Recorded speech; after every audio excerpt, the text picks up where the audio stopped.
welcome to a special episode of the Diplomats.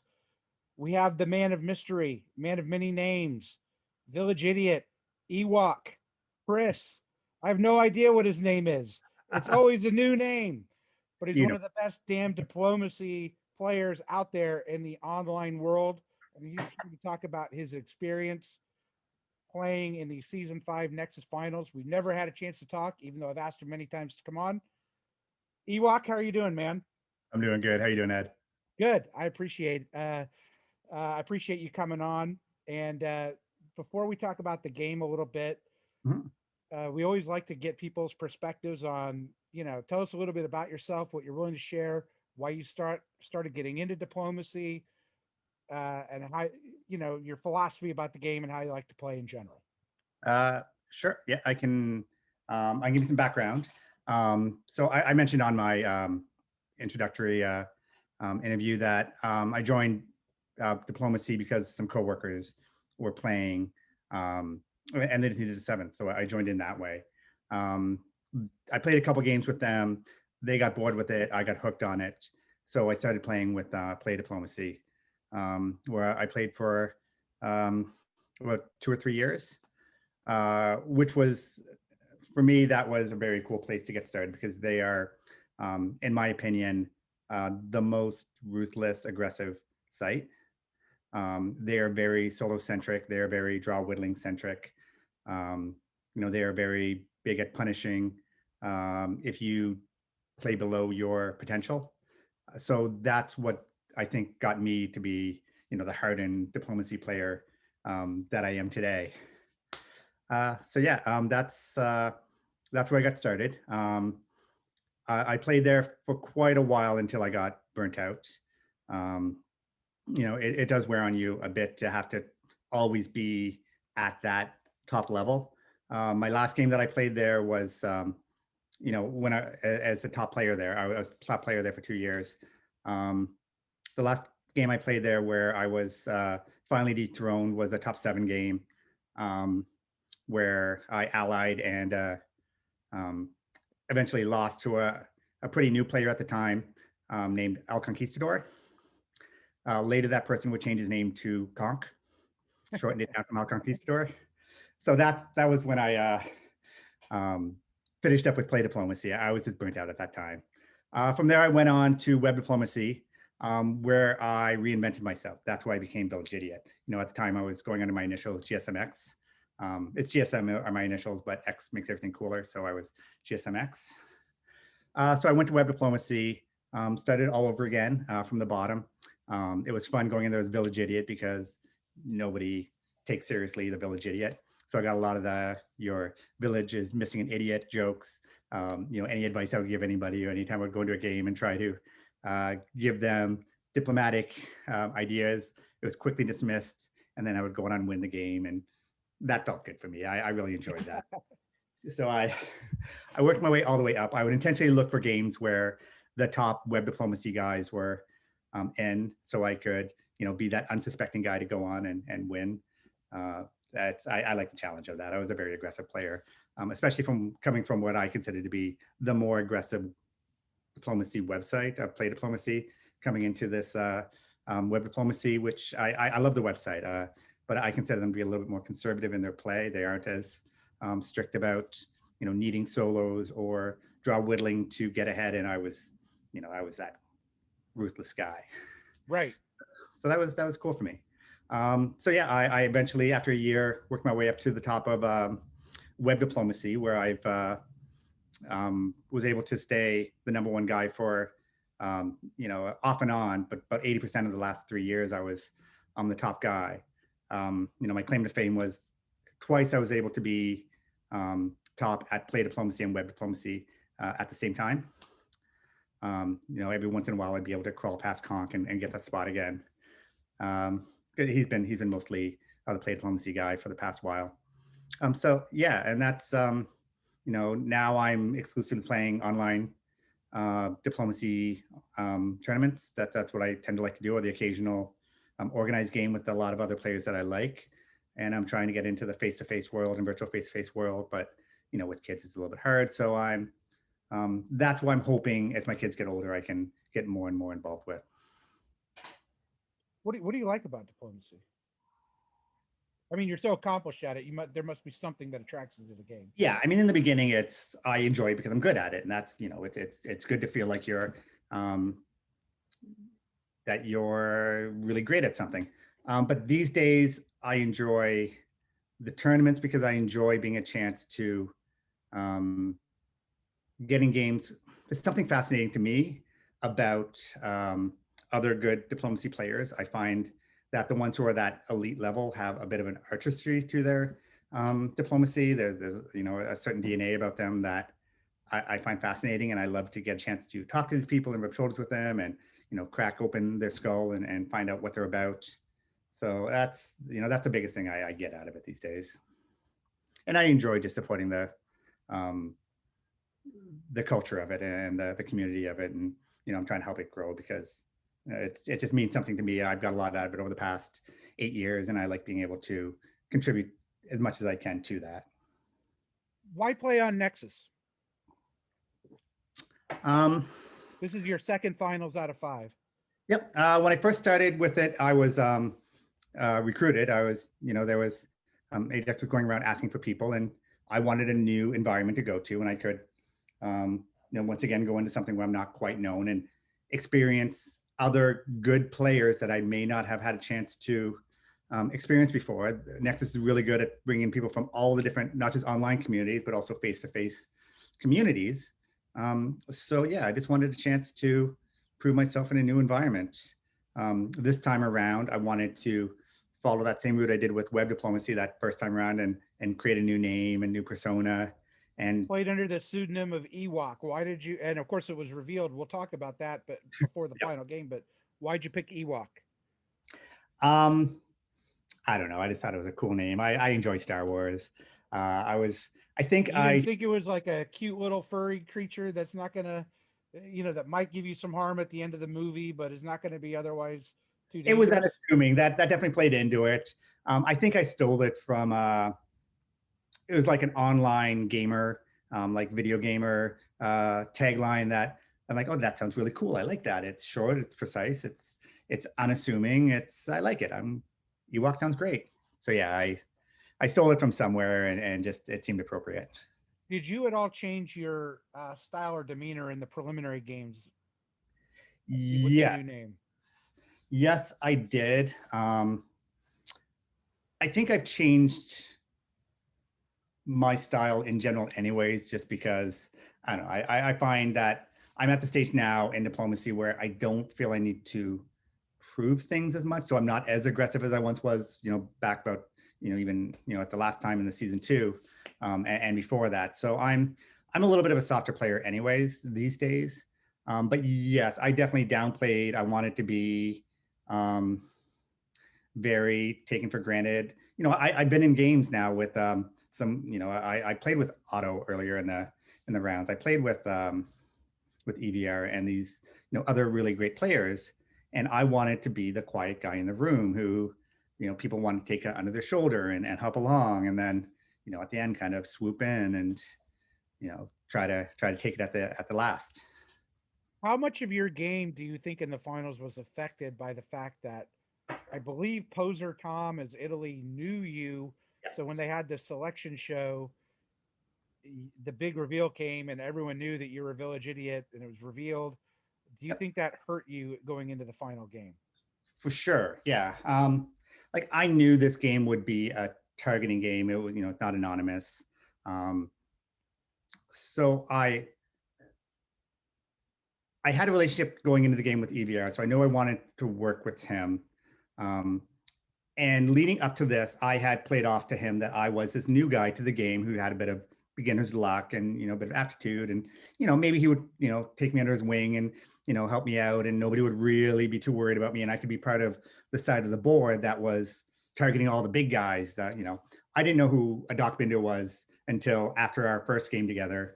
And I'm like, okay, there's Doc Binder in the game and a Conk in the game, and they're going to get all the attention, and I'm not going to get any attention. That's great.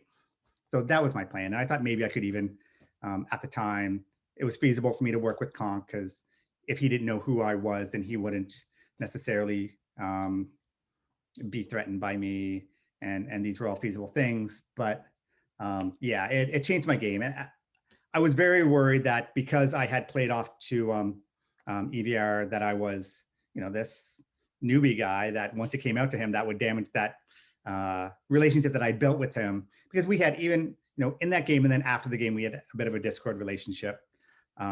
So I once I was outed as a phony, I thought maybe that could hurt me coming to the game.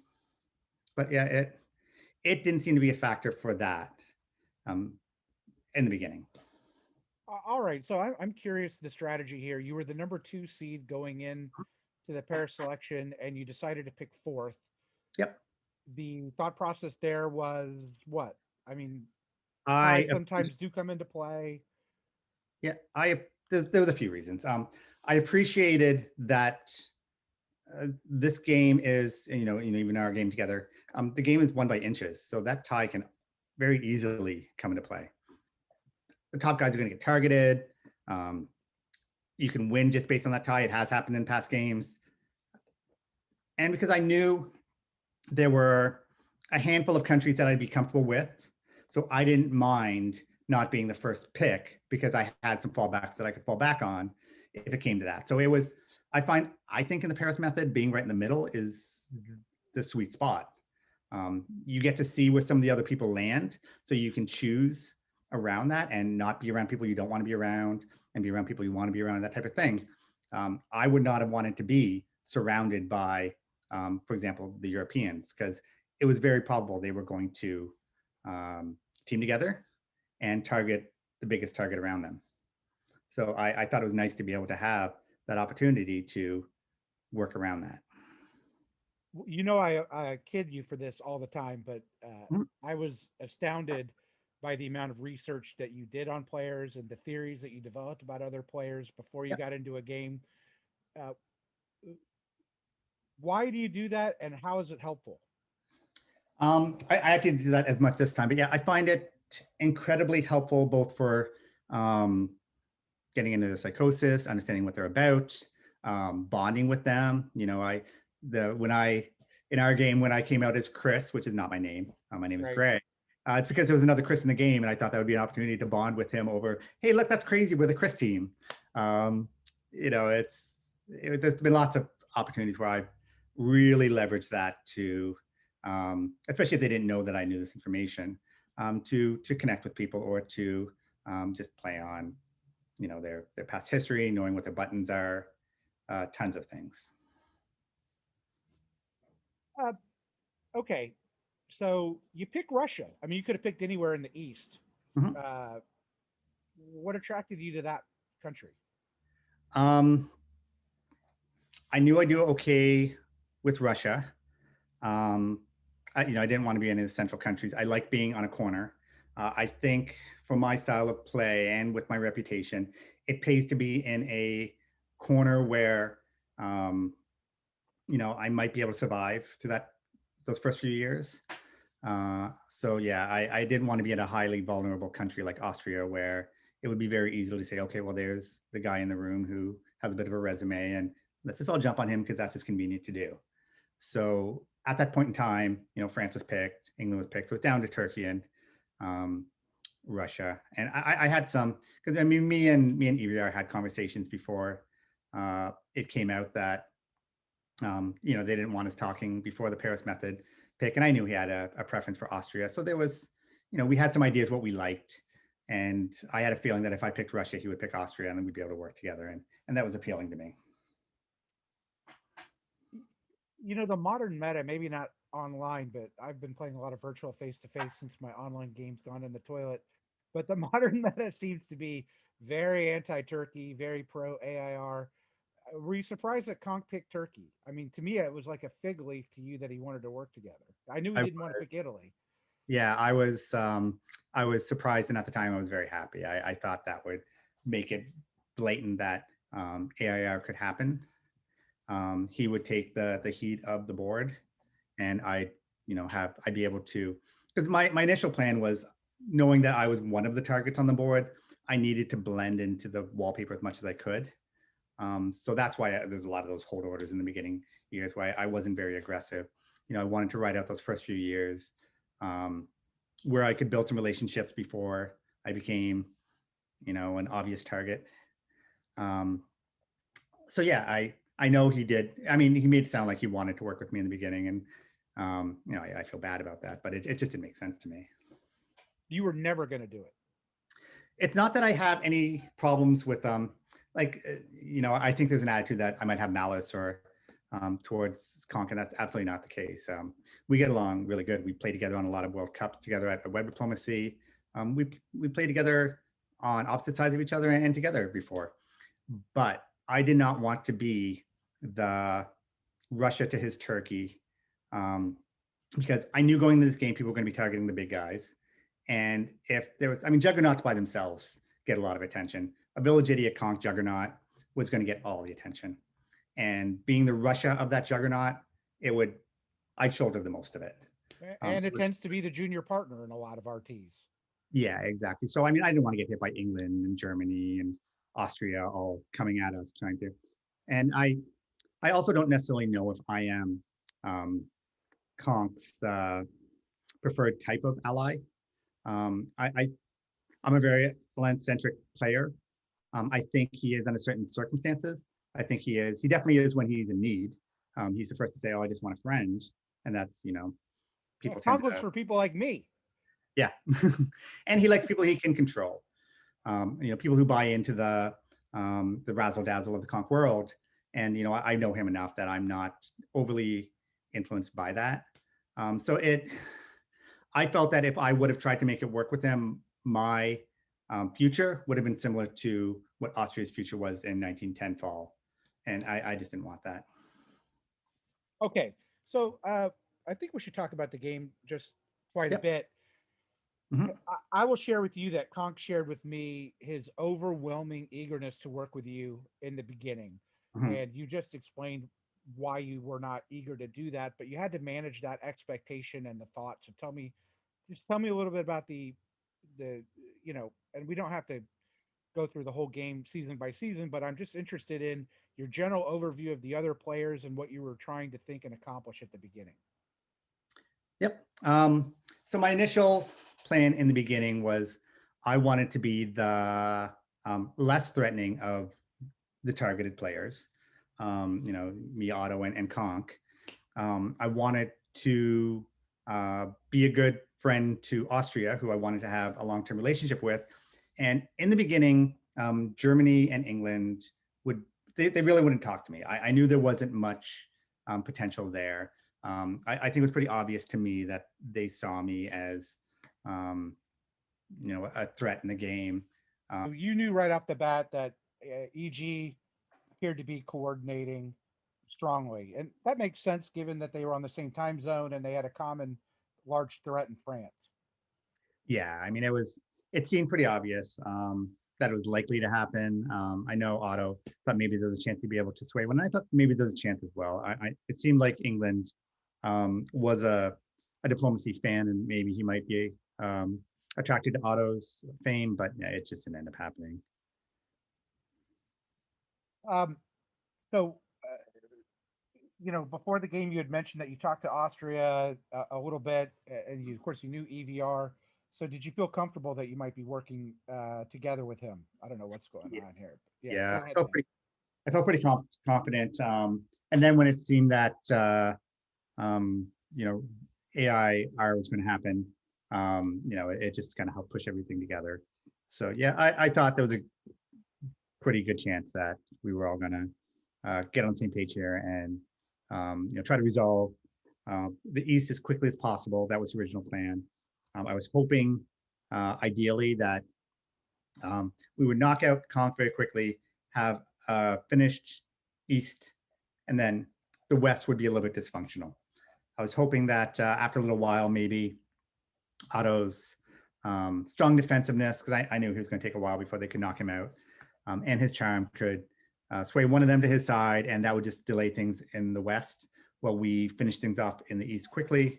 But that just didn't end up happening. It was actually the opposite. They were a lot more efficient in the West, and we were, switching sides, year to year. I I'm don't not know. sure the East ever resolved No, in 10 years. no, it didn't. Well, okay, so just a quick couple strategy questions. Uh, Yep. Clearly, you DMZ Galicia. That's a bad sign for Conk. But Yep. Moscow going to Sev, you didn't want to open north and be aggressive towards the north, but you wanted to have the army there for options. Is that right? Yes. Yeah, that's pretty much it. I wanted to make things go as quickly as possible. In the East, I didn't want to overly leave myself exposed because I did have concerns that I could be a target, and I didn't want to make it easy for people to decide who. Um, there's really only time for them to focus on two targets, two of the big names at a time, and I didn't want to be that guy, so I wanted to make myself look as um, you know, as small of a pushover as possible to help nudge it in a different direction. There's no such thing as perfect honesty, obviously, in a great diplomacy player's game. Mhm. But I'm curious, your discussions with Conk, were they just non-starters, or did one of you pretend to work with the other? There were times where we pretended to work with the other, for sure. In the beginning, I kept an honest, open mind about things. There were definitely times where I uh, blatantly lied to him that it was an option when I knew it wasn't. I tried to um, bait him into positions that might have helped speed things along, because that was the goal at the time, was just to make things happen as quick as possible in the East. But Conk is a smart guy, and he ended up falling for it, and it just ended up killing my credibility. All right. So I'm wondering, uh, we've both played with Conk in the same game, and Conk was in the season 4 finals last year. And when I interviewed everybody last year, they were just making fun of him endlessly for the amount of press he would send, the Right. overwhelming amount of press. He he told me, and you'll hear it in his interview when we do it, that he was striving for personal growth and was trying to vastly reduce the amount of press he sent to players. Did he end up being successful? I mean, he definitely with me knew that. I mean, I was not being very responsive at times where he was sending a lot of text, so he definitely backed it off. I got the impression with some of the other players he might have still fallen back into old ways, because it did seem like some people were a little bit fatigued by him. But you'll have to ask other players whether that's the case. When it comes to me, yeah, he was pretty good at not overdoing it. All right. Well, flattery in this interview will get you everywhere. I'll give that Conk is way better than I am at diplomacy. Hmm. But who's the better writer? Who's the funnier writer? Between you and him, Yeah. I I feel like you want me to say you, but I mean it's Conk. I know you're the biggest Conk You're fanboy. killing me. You're not. No, no, no. You're not. I don't believe you're even going to believe that. It's. I don't think he really overdid it this game. I don't think he brought his strongest conkiness intentionally, because he knew that he wanted to try in a finals game to not be that over the top person, and try to downplay himself. But I mean, it's just his nature. We both played him before, and we know what he's got a charm. Like, he's got that Pied Piper effect on people, that when he starts Right. talking, people follow. Okay. He may be more persuasive, but I'm funnier. I'm going to take that to the bank. Sure. All right. Okay. Fall 1901. At this point, it looks like a good AR. I assume the move to Trieste was arranged. Were you in three-way Yeah, conversations yeah, with ANI? yeah, for sure. They had negotiated that. They wanted Italy to split his attention in both directions. He wanted to, build a fleet in Rome, and start heading towards France, to either, depending how the board ended up in the fall, to either help or hurt Otto. But we wanted to have that influence on that side of the board. So yeah, EVR is very bold when it comes to um, making these kind of decisions, to give up a home center for the sake of, locking in alliance, getting them to move in the right direction they wanted to go. So yeah, he's done that in earlier preliminary games as well, where he would give up a center just to get the board moving in a way that he wanted it to move. And that's Were what the happened here. tactical discussions basically the three of you together? Because this is at least in the virtual face-to-face world, which I've played a lot of games in the last 8 months on. If you Mhm. let the person into Trieste, the Ionian's got to move to Aegean without a convoy. Right. Was there discussions there about that at all, or no? There was a lot of different discussions going on at the beginning. Yeah, I wasn't part of the conversation where that didn't, where that came off the table. I think there was talk of maybe going to Greece or different things. But yeah, I was expecting Ione to go to Age, and they had a private conversation that made that not happen, and I'm not really sure the nature of that. I So know. you must have been confident up north a little bit to move your army to Warsaw.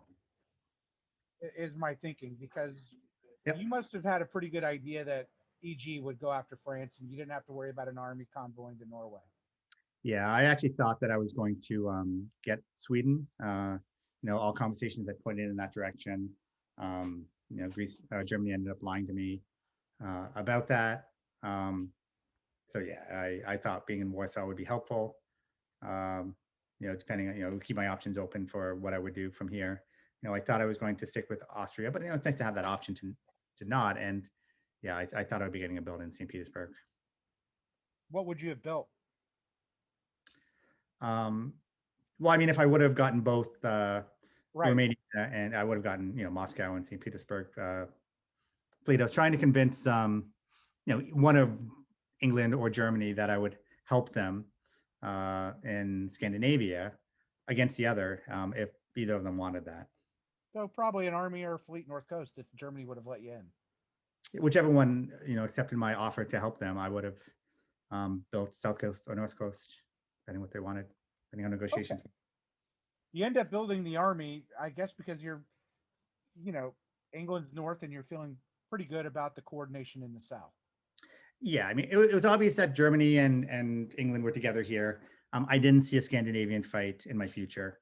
Um, I thought the army would be a nice deterrent, but I didn't see myself carrying on in a fight there. So I was just probably going to pull the army down, and you know, This is sort of the first evidence of it, but did you think England built too many fleets? um, that's a good question. Yeah, probably. He definitely got taken for a ride with Germany in this game, as we later determined. Um, I think he's very much a team player. In this particular game, to his fault. Um, yeah. So yeah. I can't remember why Denmark to Sweden. Oh, because you cut Norway. All right, so you were able to stop Germany from taking Sweden here. You, Right. the AIR continues to press. You're holding down your part of the flank, continuing down to the Black Sea, seemingly forever in this game. Yep. And am I right in just thinking it's just what you said? We're just trying to contain Turkey, keep them in the box, take them out, let the other side of the board develop a little bit Yep. more, and hopefully take your opportunities. Yep. Exactly. And Tom here, you know, goes along just where you want. And now we see this first retaking of Trieste Hmm.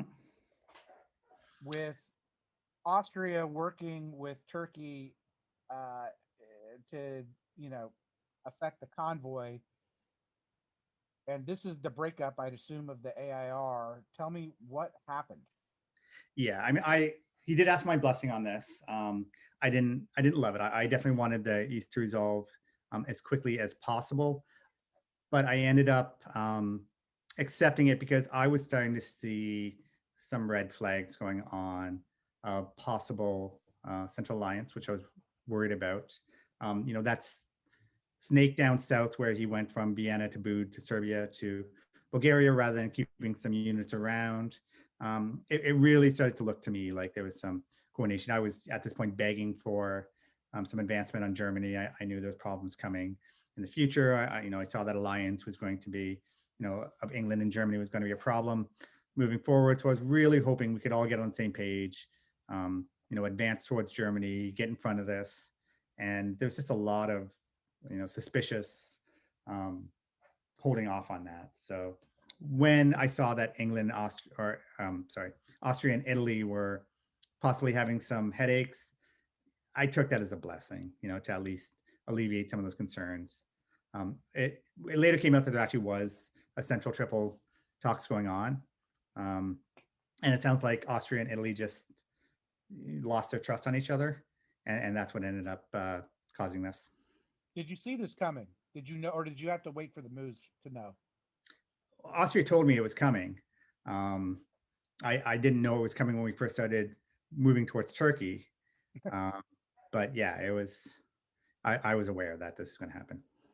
I don't know if you heard Umbol say that his big critique here is that Turkey needed to be down one more center before this happened. I agree. Yeah, I agree. I'm pretty. My take is that there was just so much concern of like Tom is. You know, Tom is a slippery player. It's very easy to lose confidence and trust in him because he is working hard. He's, in my opinion, the hardest working player in the game, um, and he keeps his cards very close to his chest. So it's easy to lose trust in him.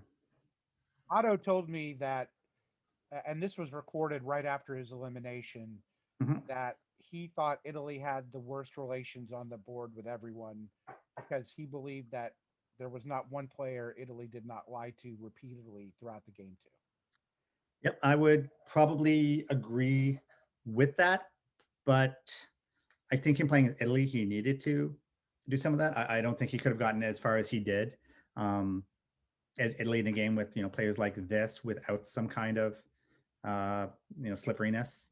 I think he played it well, so I can't really fault him for it. But for sure, I personally lost a lot of faith in him with a lot of the types of play he did. But yeah, I can't fault him for it. It was just what he needed to do. Well, and you've seen Italy's post game comments saying he essentially welcomed the stab, viewing it as an opportunity to uh, let Austria have the early leader syndrome in a finals game. Right. That's not necessarily a bad strategy either. Yeah, I don't know if I believe it. I don't know if I agree with that. I mean, he wasn't. He was never a dominant. Austria wasn't a dominant player at this stage. It didn't give him a whole lot of attention.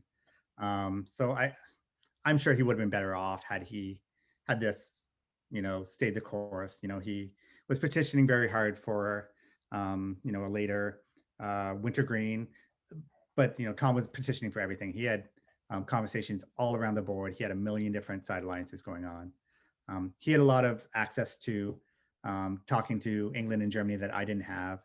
A lot of the players just weren't talking to, some of us. So he had a lot of influence. Uh, okay, I have to do this the hard way. Mhm. Tonk wanted me to ask you a few questions. I Okay. invited him to join, but he couldn't do it. But he said I wanna give a few questions to Ewok. So let me stop this Okay. share and put on his questions. I'll just read them. Sure.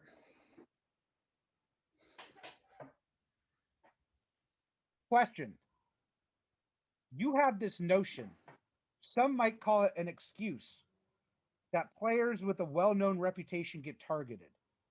You talked about that in Mhm. the game, and indeed you made an entire Discord disguise to respond to it. Is this a case of self-loathing? In other words, is the most notorious targeter in Nexus Finals games actually the artist formerly known as VI? So the question is, do I both leverage the targeting as well as Here, I'll um, put it up on the screen for you so you can see. all right. It's question one. Don't sneak ahead to question two. Sure. You have this notion.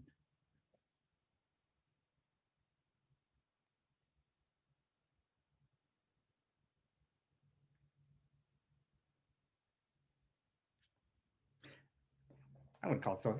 Here's my take on it. I am very self-admittedly a meta player. I appreciate the meta. I work the meta, uh, and I try to shape it to my personal advantage. I appreciate that others are going to do that as well, so I prepare for it.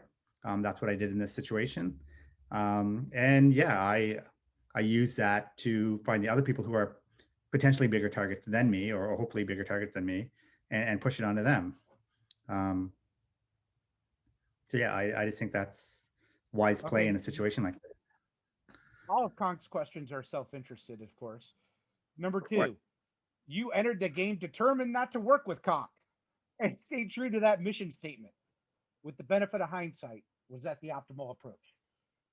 I mean, look, I lost, so I can't really say that. But I mean, I made other mistakes that played to my loss. I don't think I would have been better working with him from the beginning.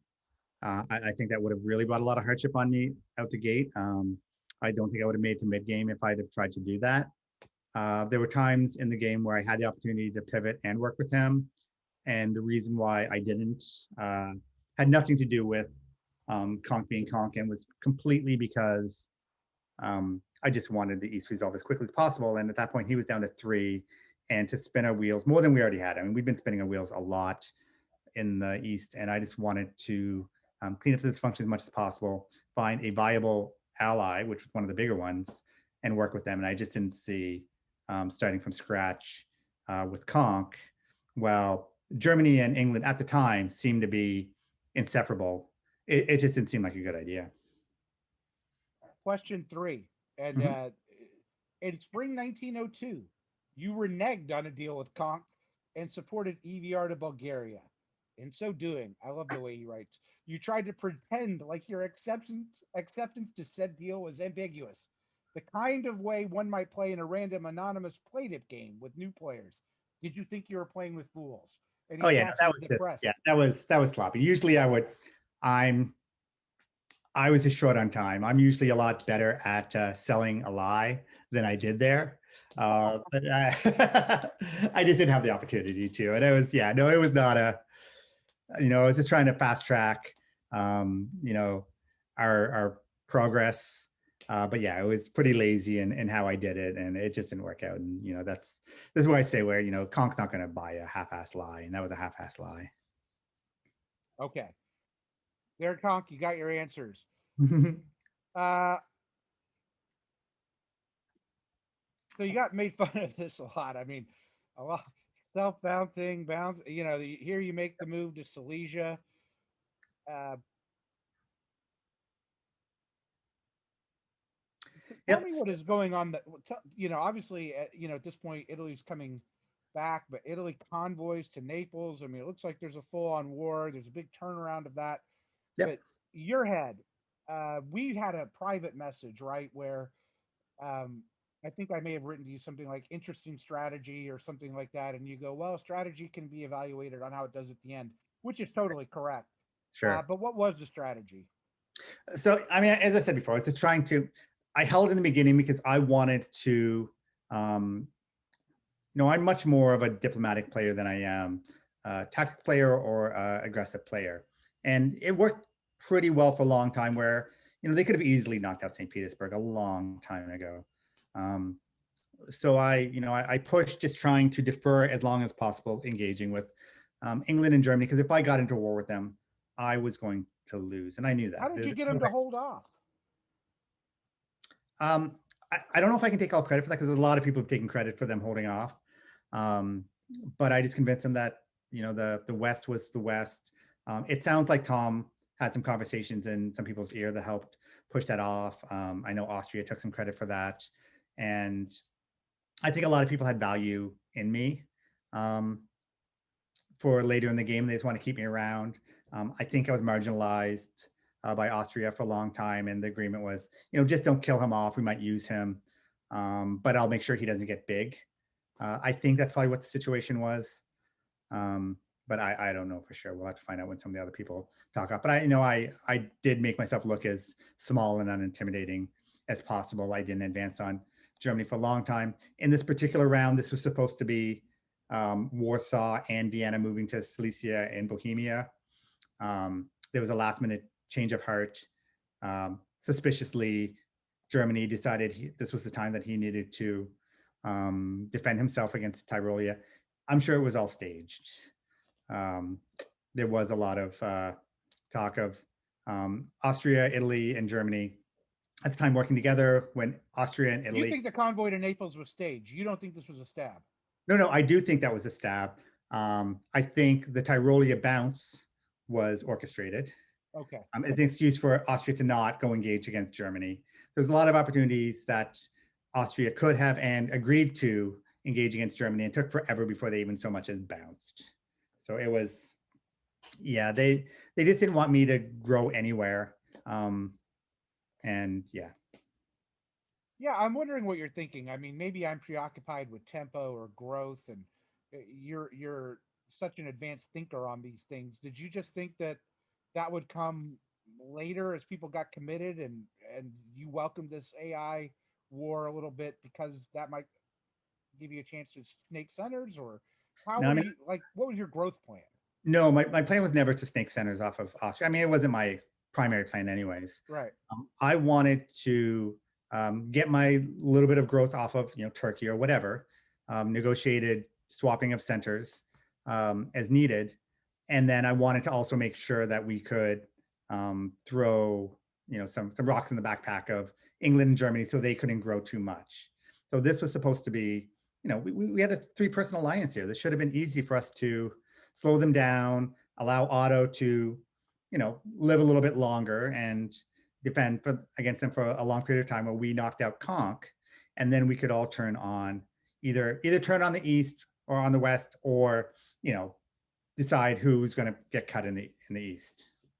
But that's just Well, not what we ended up, just kind of doing a lot of back and forth, and nobody really advanced anywhere. And I'm sure part of this is, I mean, you've played on lots of top boards, and top boards are a different animal than a preliminary game, Mhm.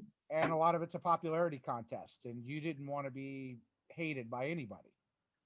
I didn't know. I especially in our season, I came to appreciate that social game that I failed at. I didn't do a great job.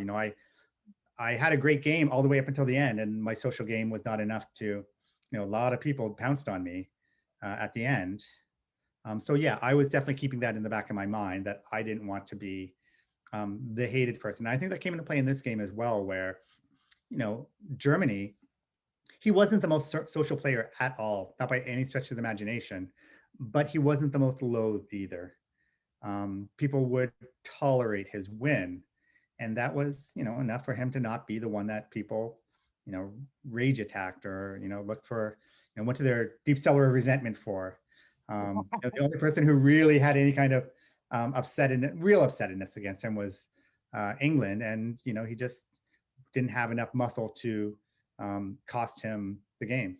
Well, he could have thrown centers to Italy, but obviously didn't because he But was he had Italy problems with still. Italy as well. So, Italy lied to him more than Right. Germany did. So it just wasn't going to happen. Uh, you have to say that Lady Razor's stuff, I love it. I love it all. particularly against you, was just genius. Yeah, I love it all. It's a bucket list item for me to get a Lady Razor cartoon. I love it. And not just this one. I mean, there were so many great ones. Yeah, yeah. That Ewok shampoo with maximum hold was fantastic. That's fair. You should put that in your office, or wherever you do. For sure. I was waiting for one for the conch, a village idiot crush in Bulgaria, but it never came. So you heard, because I know you are our number one fan of the podcast, Audacious Hand calling for this. But after the fall moves went through for Austria to do this, uh, I think this was frankly a mistake by Austria. I subscribe to the theory of once you stab someone, you should probably keep going. Right. But I wondered in the back of my head if you were at all puppeteering this a bit. I definitely had my voice in it, but no, he felt like his stab on Italy didn't go quite as strong as he was hoping it would. So that's why he ended up backing away from it. And I think he accomplished what he wanted to accomplish. And he just wanted to try to back and forth between chipping away a little bit at Turkey, chipping away a little bit at Italy, and that way he could grow himself that way. He did that at the expense of, as you can see, 6 more years of mistrust between the two of them. Yeah. Yeah. So it's dangerous to play that game. Yeah. But I mean, look at what they accomplished here. Like there was a blind trust for Italy to actually follow through on this when he didn't really have to. He could have, um, assumed the worst, and that Turkey wasn't going to, but he ended up convoying all the way over to Turkey, and so I mean that's a testament to the diplomacy at work there. Honk's complete meltdown. I don't think there's any other way to put it. Right. Breaking the fourth wall, going to Discord, uh, Lady Razor's cartoon about it. Hmm. I've talked about this on the podcast Hmm. where Conk basically said it was, I look forward to hearing why it was brilliance or short sighted buffoonery. I Right. mean, how did that go down in the game? I mean, Otto got involved in that discussion. I think maybe you got involved in that discussion. I mean, oh yeah, here we go. Hmm. Uh, I picked out some of these, and these are just a few of the discussions that went around here. Right. Uh, if this was outside the game, if this was just to everybody in Nexus, what was it like inside the game? Um, I mean, you might find this hard to believe, but this was not the most intense. Like season two was intense. This, I mean, it was fine. Nobody really, there were times where we would get into it, but no, there was never serious rage going on inside of this game. After Austria stabbed me, I didn't, I wasn't crazy about it. I didn't go mad about it. Some of these stabs, they were just taken in stride. There were these, little comments now and then. But yeah, it didn't, there's never any chainsawing going on. It's Conk took 5 years before he finally got revenge on uh, Austria for his earlier. Um, everybody was patient. They took their revenge little by little. Yeah, I mean, I'm glad you said that about season two because I can't possibly envision a more intense game. You have a lot more online experience than I do, and in face-to-face world, there's just not time. You have to get Right. over it and move on. Yep. But a little part of me does have the deep cellar of resentment at myself, at others. I mean, it was an emotionally traumatizing game in many ways. You saw me live out my trauma in a 50,000 word AAR. But you're saying this game was not. This game was more normal, maybe more professional. People were better at holding their rage in and not exploding on people. They would get their revenge, but they would do it in a slow and deliberate manner. They wouldn't make a conk scene on the Discord was about as bad as it got anywhere. Um, after me and Austria, after he stabbed me, we didn't talk until like the end of the game. We just, we were calm about it. All right, here I believe I read in an AAR, and it makes sense because that Budapest was arranged Yes, it was. Yeah, because absolutely. Austria appears to be getting set up for a lot of the Turkish pie. Yeah, originally we were all each going to get a piece of the pie. It didn't seem like I was going to get a chance to get down there and get my piece, and I was getting rained down from Germany that I couldn't really afford to make that trip, but I wanted to get some kind of piece of pie. He'd already set a precedent that he's willing to give up home centers for the cause, so I didn't feel too bad about asking about it. He would have preferred I went to Serbia, and that's definitely what he pushed for. But it didn't make sense to me because I needed to be a little bit closer to Germany. I need to mobilize my units. I couldn't be that far down. It should have been cleanup down in Turkey at the time. So we just couldn't afford to send everything down there. I thought we already wasted enough time down there. And I like the army build. Did you at all consider a second fleet? No, I knew I needed to start mobilizing towards Germany. That I didn't think it was necessary. I thought we had enough to be able to finish up Turkey, but obviously that never happened. Right. And then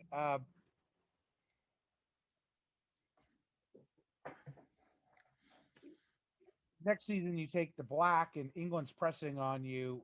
And of course, this is before Germany's big stab of England. How much were you working on Germany to turn on England? Tell me what the tone was like there. I was hoping for it, but I wasn't really seeing it. This was the other reason why I built the armies, because I knew I could probably walk into black without, if I had an army there, it doesn't look like I'm anti-Turkey, so it was easy for me to walk into black without the need for forcing it. Um, but yeah, I mean, I was hoping and hoping, but it just wasn't happening. And I thought I'd have some support from Austria here against and Germany, and it just continued to take forever to make a reality. Well, we're now almost halfway through the game. This has to be extremely frustrating for you, which is you've got it looks like your ship's or you're tied to one player who doesn't seem to be very cooperative with you. You have to, Yeah, essentially work hard just to get one dot while he's Serbia, Bulgaria, Greece, Smyrna, Khan. I guess he loses Bulgaria here. And yeah. I looked at this for you and I was like, oh man, like I mean, I, look at the German army stacked against you. Look at Austria moving to Armenia, which obviously you could say is anchor and he'll support you in, but you have to be worried at your position at this point. at this stage in the game, yeah, I was very worried because I couldn't get England or Germany to really have a real conversation with me. They just, I get one line sentences from them.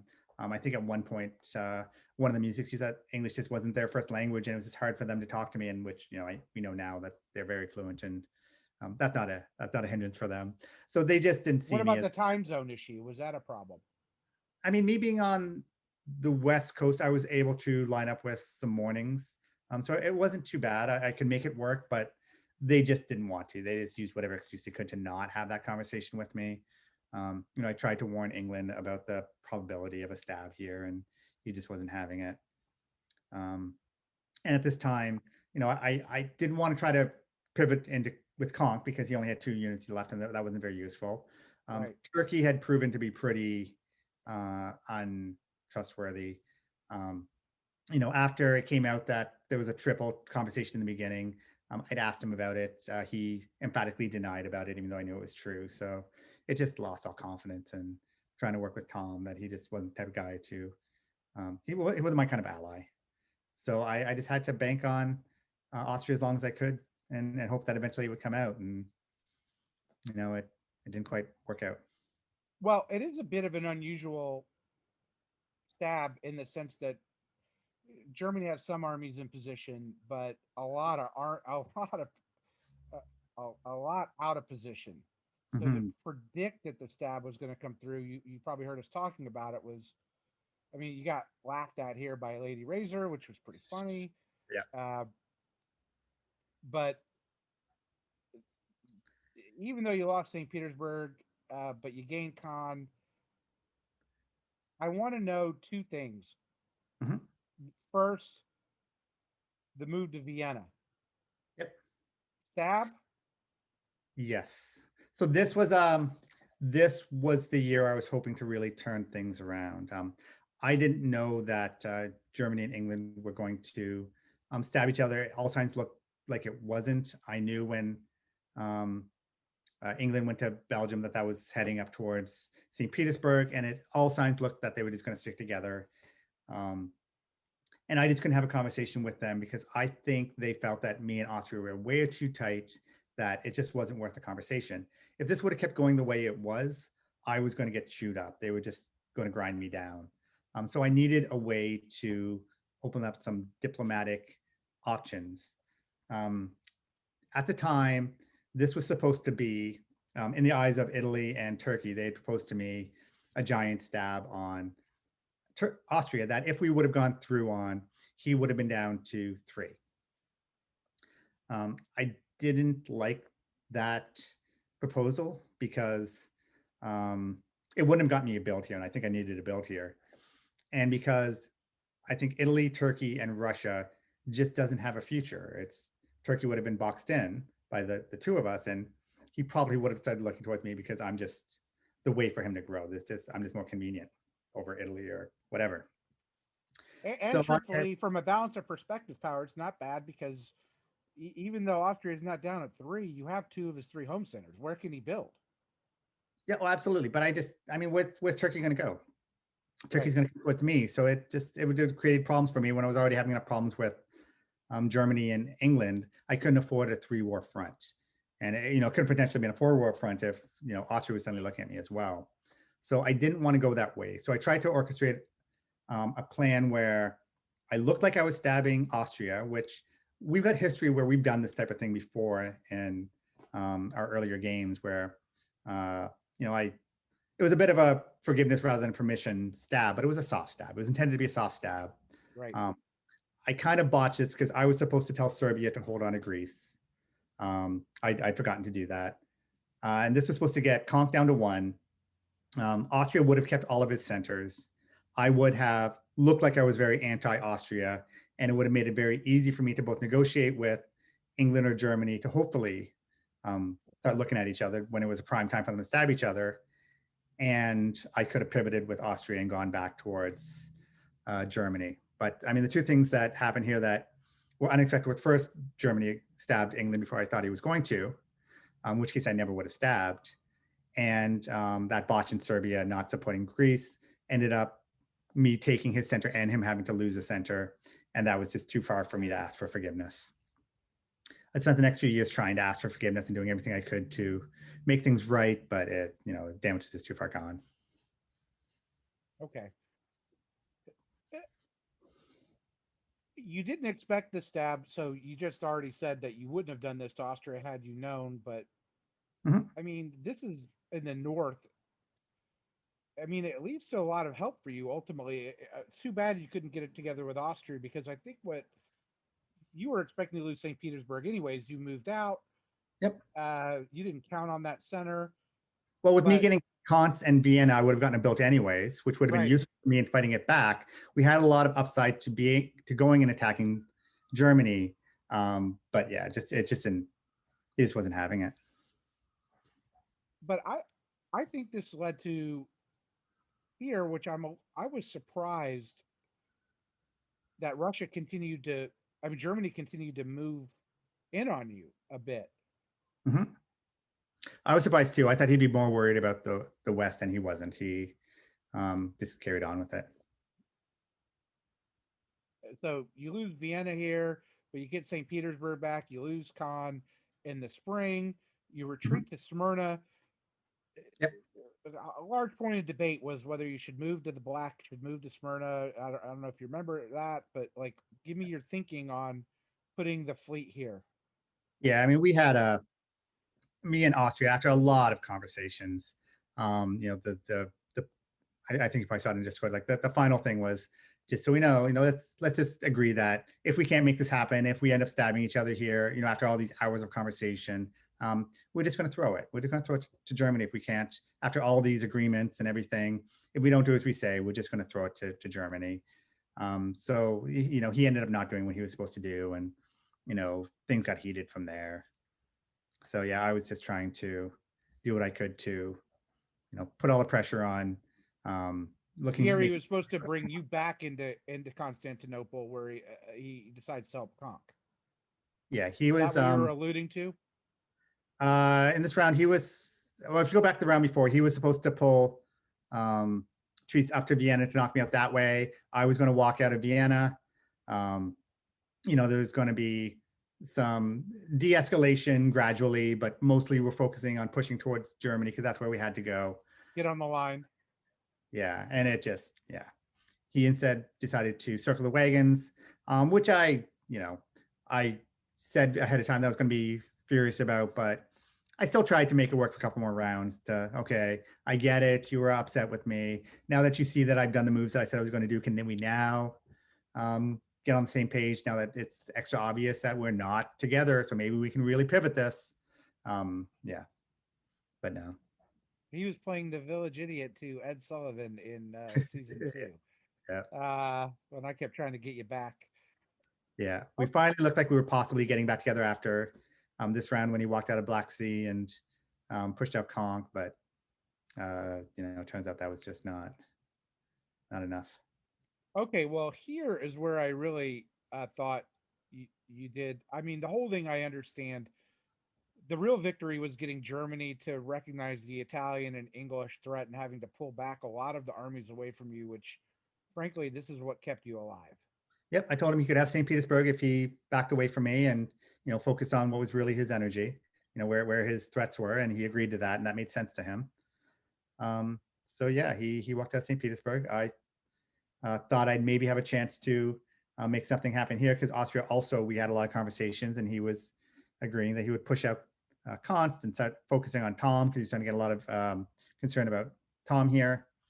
I mean, my biggest regret here was that I should have sent Rum down to Bulgaria to crush that final Konk fleet and made myself invaluable to Tom, or sorry, to EBR, but I didn't do that. He didn't get crushed. I felt for me by doing that, that would have been a little too, again, I'm not anti-Konk. I didn't feel the need to kill him just for the sake of killing him.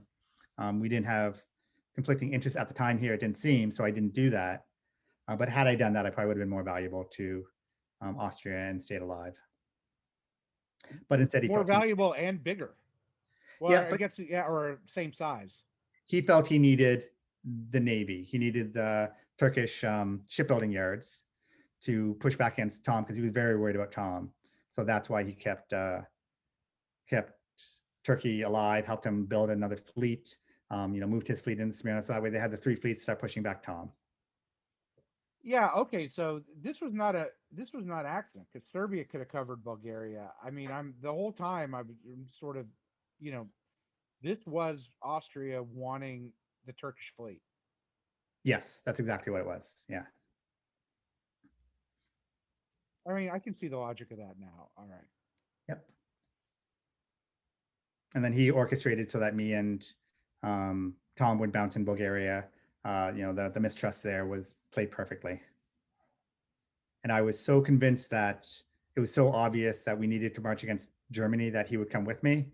But he didn't. He just used that to walk into Galicia. Yeah. I mean, you have to certainly know at this point you're not.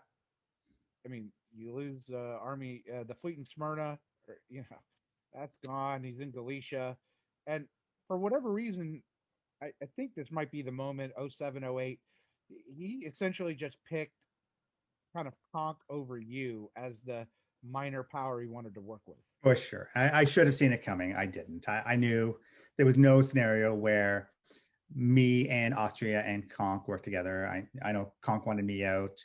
I wanted him out, and it just wasn't coming together. So yeah, Austria played this incredibly well.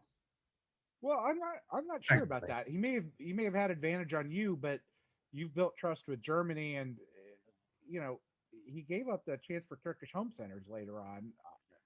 Right. Yeah. No, I definitely argue that it probably would have made sense to.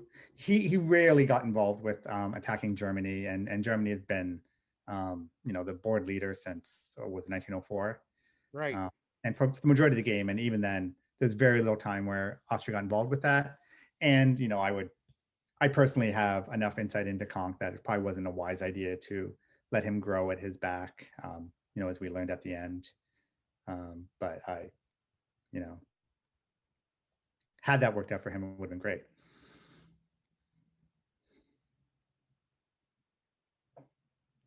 There's not much to your game, I think, after this, except Defending.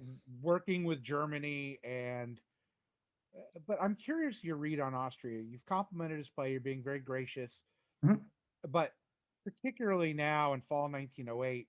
But some of his moves, I mean, look, you can set up a defensive line. Uh, some of his moves don't seem to be thinking about the game ending in 1910.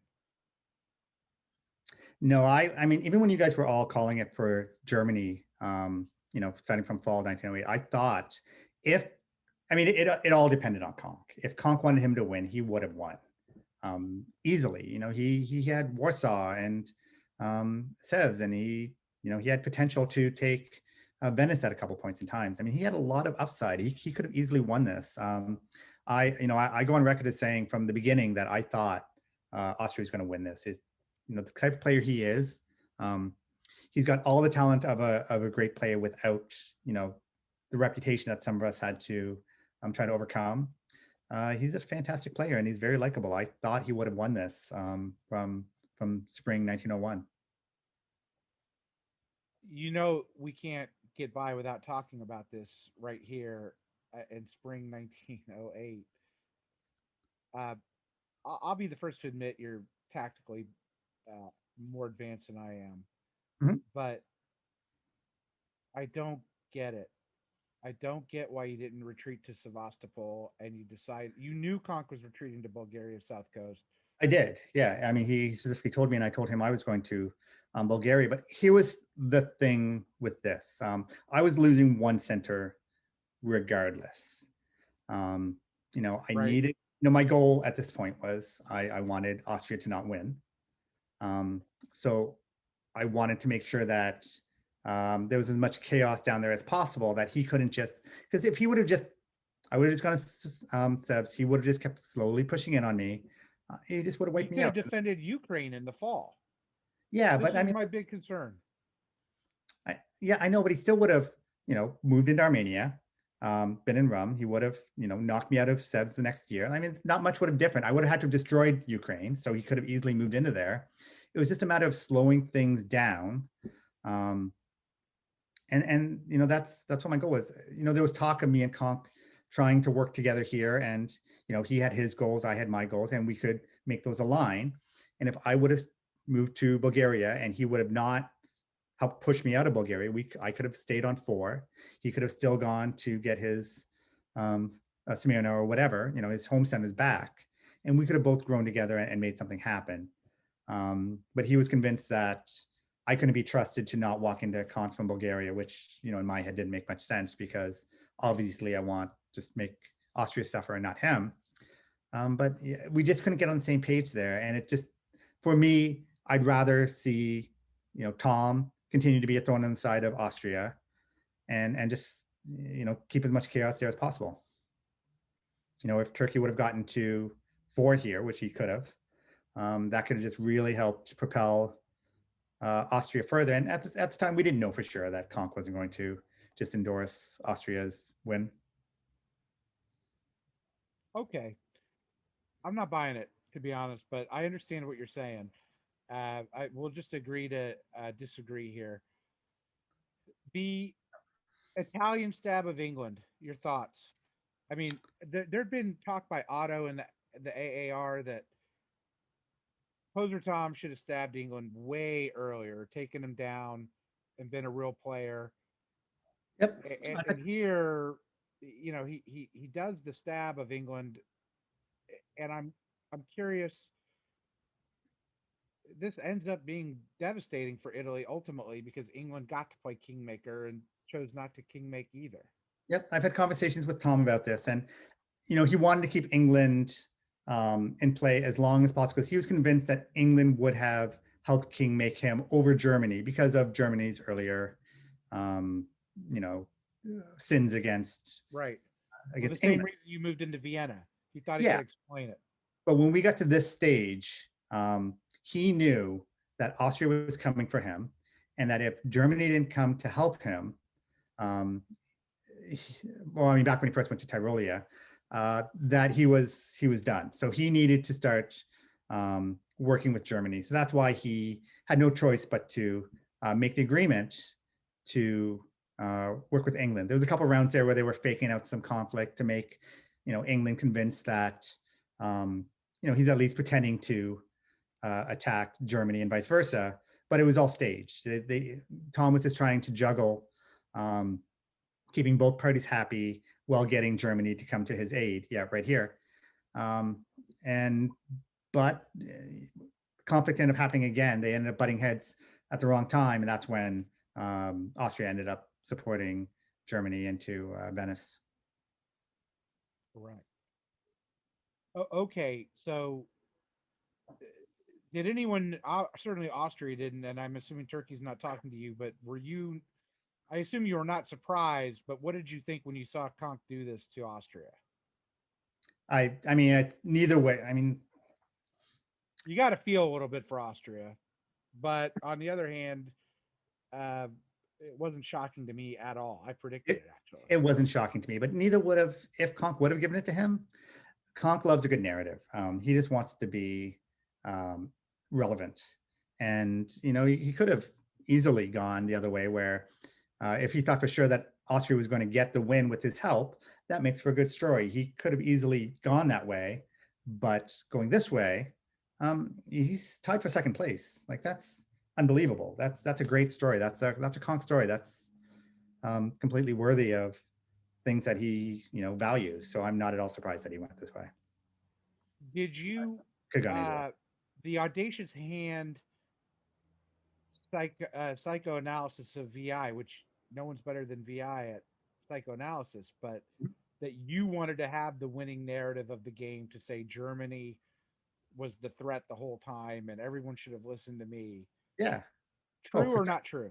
Oh, absolutely true. Yeah, no, I definitely wanted to prove that Austria made the wrong choice here. I don't get a deep cellar of resentment, but I can have a, you know, pantry of pettiness and have my box wine in there. Well, we've And got that, our quote for the title of the game. yeah, that's what I get. Was Germany a deserving winner? uh, yeah, I mean, no, I don't think anybody would have guessed him the winner in the beginning. He is a relatively new player. Um, but he had a few good moves. He kept his head down, right? He didn't fluke into this. He worked his way into this, and yeah, he's definitely as deserving as any of them. There's a lot of great players in here. For Tom's dirty game, it was great. He was hardworking. He grounded Um, out as best he could. yeah, for sure. It's we teased him for all his tomfoolery. He worked it all the time, and it was awesome. Um, EVR was a great player. He had great tactics and great overall strategy. So all three of these final, like the last people at the end, were fantastic, and I would have been happy with any of them. Although I'm Grade glad. your grade your own performance. I mean, I ended up with one. How excited can I be? I I had fun with it. I got what I wanted to do. I want to come in here with my um, fake persona and just enjoy it and just get to the end and whatever. It was fine. Anything else you would like to say about the game? I had fun. I'll be back in a few years, probably under a new name, and try it again. Hey, I can't tell you how much I appreciated that you came on the podcast. You are the international man of mystery, and I'm sorry, Humble. I do believe Village Idiot is the greatest online diplomacy player in history, even though Humble would take exception with that, and I'm sure some others would. Others as well. Bonk. Many people on Play Dip and Web Dip, but I've learned so much from you, especially when you lecture me, that I didn't act in your own interests. But you've made me think a lot. So I wanted to thank you for coming on, Greg. Much appreciated. Thanks, and awesome job on the commentary this year. This was a lot of fun to follow along with you guys. I enjoyed it very much, and outstanding job. Thanks so much. And I don't want to forget Humble and our sponsor, diplomacybriefing.com, for bringing this podcast to you. Ewok Village Idiot, Chris, Greg, strange Canadian who has told me how to spell names from the Godfather movie correctly. Thank you so much for coming and have a good night. See you, Ed. Have a good night. Bye bye. Bye.